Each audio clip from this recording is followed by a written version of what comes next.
The day has finally arrived. It is time to start working on the craft room.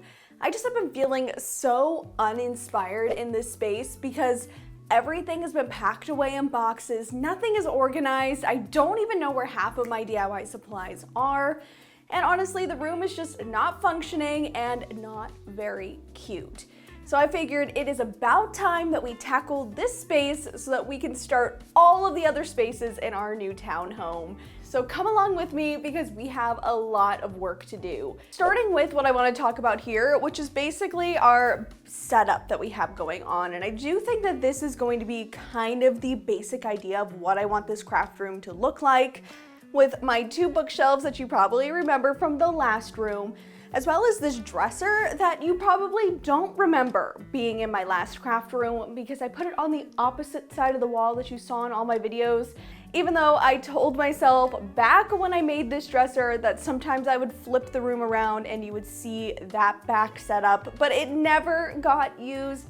So it is time for this beauty to finally have her moment to shine in the backdrop of my videos. Now, one of the things I do want to address are these bookcases. Initially, if you remember, I had a full shiplap accent wall in my old craft room, and I loved that look, but it's definitely not gonna work in this space. But because of that look that I had, I left the back of these bookcases open, and it has created a little bit of a problem.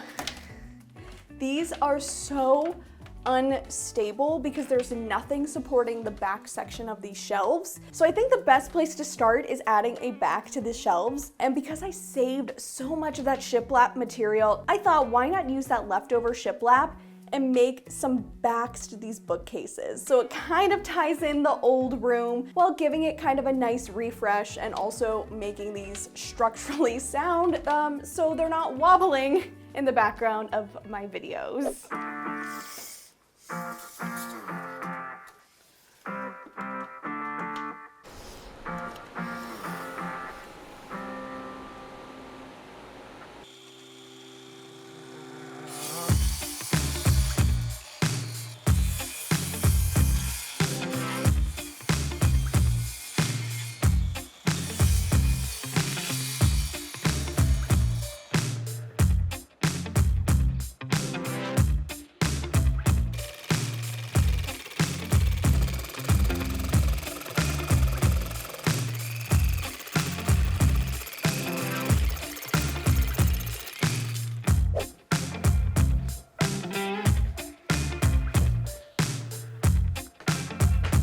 That really wasn't that bad. Honestly, such a simple thing to do, just to cut these down to size. So I get to pull this away from the wall right now, and I do think we're gonna have to make a little bit of some modifications to make this work. All right, here we go. Oh no, it's so wobbly. Yikes.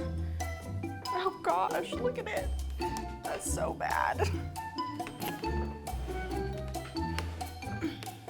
Okay, wait a minute, I forgot I also probably need to rotate that around.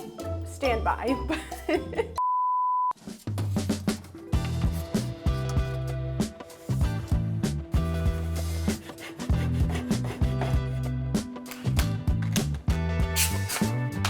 Ow! That's what I get for trying to do something kind of cool. Ah!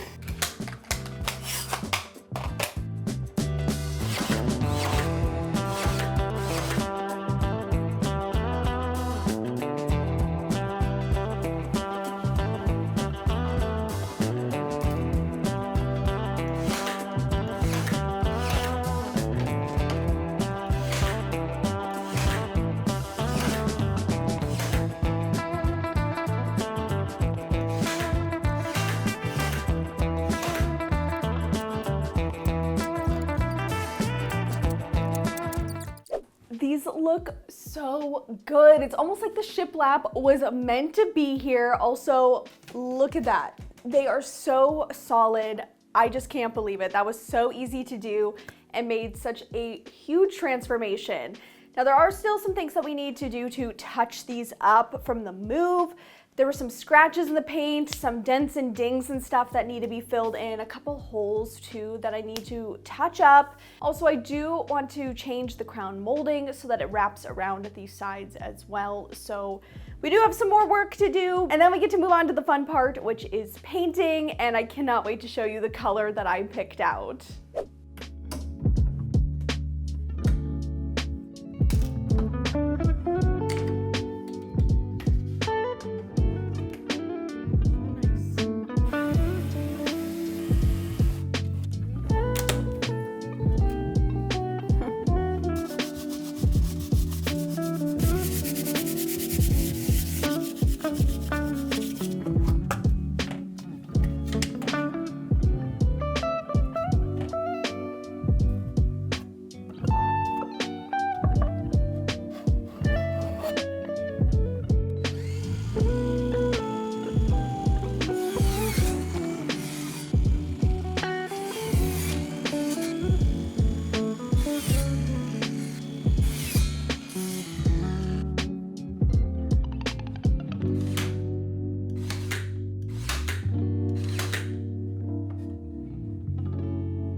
I am definitely feeling it after that day of prepping the bookcases. That was a lot of work and I am definitely tired. So I thought today, let's take a little step back, give my body a break, give my brain a break because that was a lot of math, and do something a little bit more relaxing and a little bit more creative. So right here, I have the curtain panels that I plan to hang up on this window here in the room.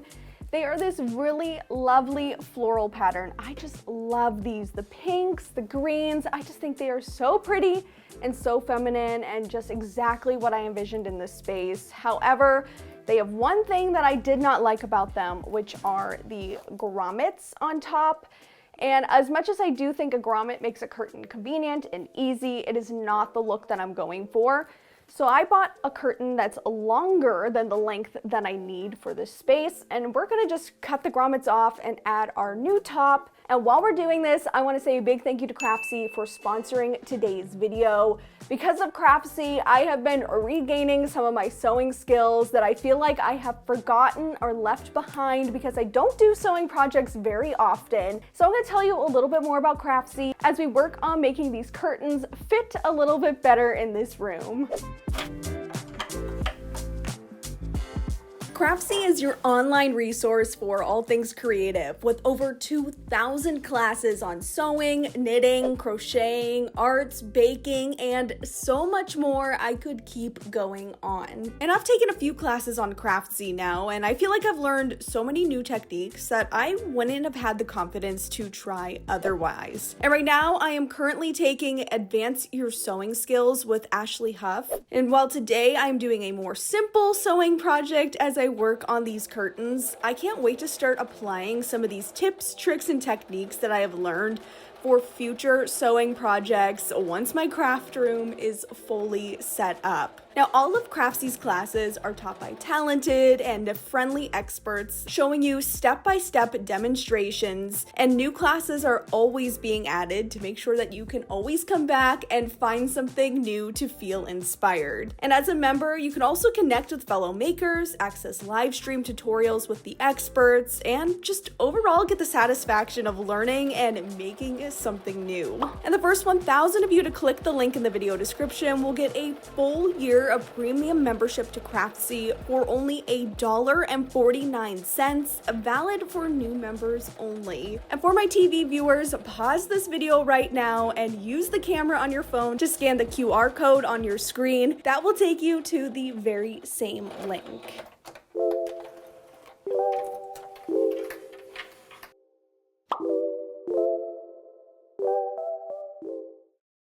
Painting painting day is finally here. All of the prep work on these bookcases is done. Prep work is done. All of the prep work on these bookcases is done, and that means we can move on to the next steps. And I am so excited to show you the paint color that I picked out, because we are going to go for a big change from this neutral grayish color that has been in my backdrop for a few years now. So let me show you what I picked out. And big reveal. Okay, just kidding. It's apparently still stuck. Oh, there. So the color that I picked is Hushed Auburn, which is essentially a muted pink color. I was afraid that going pink would lean nursery or little girl's room, so I thought going more of this kind of neutral pink color was really gonna give that craft room, home office type feel. I am so excited to see this officially on these bookcases.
The bookshelves have turned out so good. I am in love with the paint and the pink color. So the next thing I want to do is put this pegboard up on the wall. This was a DIY for the old craft room that you never got to see because everything was on the opposite side of the wall where you guys are standing right now.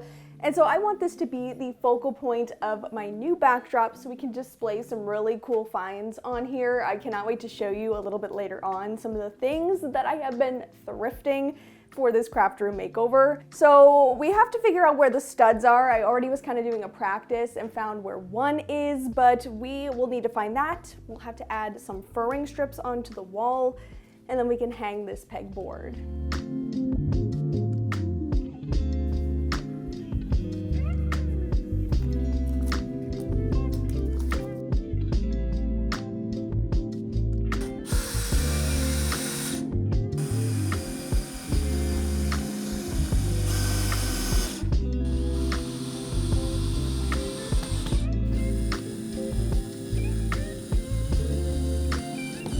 So if you remember last time, I had some picture lights over top of each of the bookcases.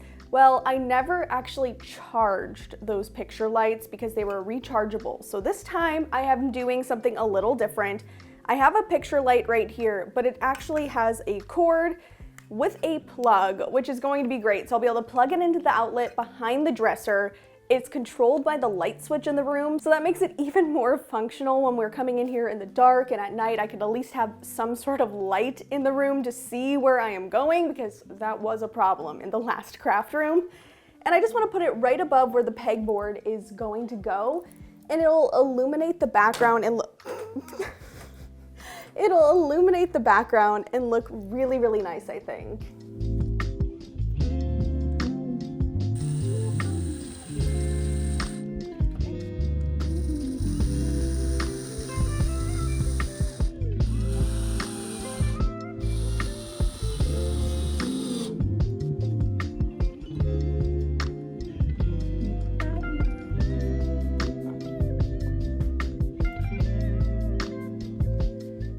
You guys, it looks so good. Oh my gosh, with the shelves and the dresser and the pegboard.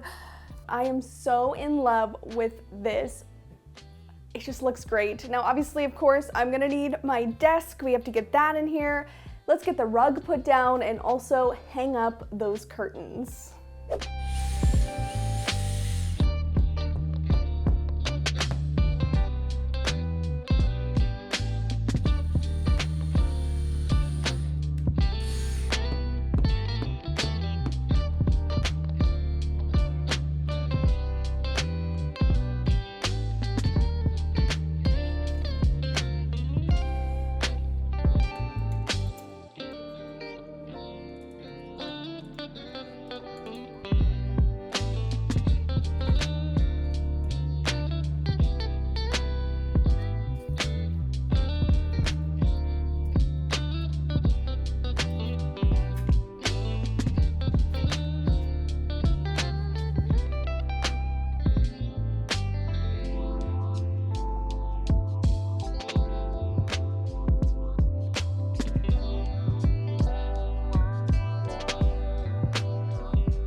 I thought I'd give you a little preview of what's to come in part 2 of the craft room makeover. I can't believe how well this room is already turning out. And so next up, we're gonna be doing all the decorating, some of the organizing as well. And I thought I'd give you a little sneak preview of some of the things that I have been thrifting. I've been doing so much thrifting and antiquing, both in person and also online, to curate some really pretty items to bring this room together. I just felt like I wanted to go into more of this vintage and antique style for this room. It just felt right. So let me give you a little preview of some of the things that I've found. So I've been thrifting a lot of really cool old tools, and I'm really excited to use these on the background of the pegboard, as well as this really awesome wood level. I mean, look at that. That thing is so cool. Another item that I'm excited about is this toolbox, though honestly, it may be a tackle box, but you know what?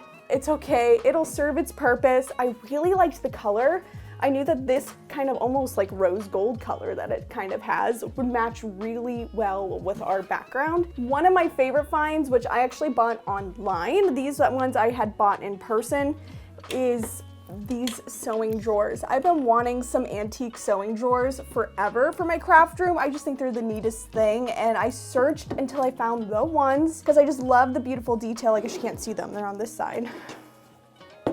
I love the beautiful detail on the sides of these. I just think it's so pretty, and then the front as well. I don't know what I'm gonna do with these yet, but since they are drawers, I can obviously store stuff in them. I got two things: a decorative paint palette. I just thought this was so pretty with the burl wood. I'm really excited to just display this somewhere, as well as two ceramic palettes so that they can actually be functional and I can stop wasting plastic palettes. I just think this is gonna be way better and the paint won't stick in them as much. So I was very excited to find these for a really good deal. I also have been trying to collect old books that are DIY related. So I'm gonna add this one to my collection. It is furniture making, plain and simple. And when I found this at the antique store, I knew I needed to bring it home because it's exactly the colors that this room has. I just saw it and I was like, yes, I have to have it.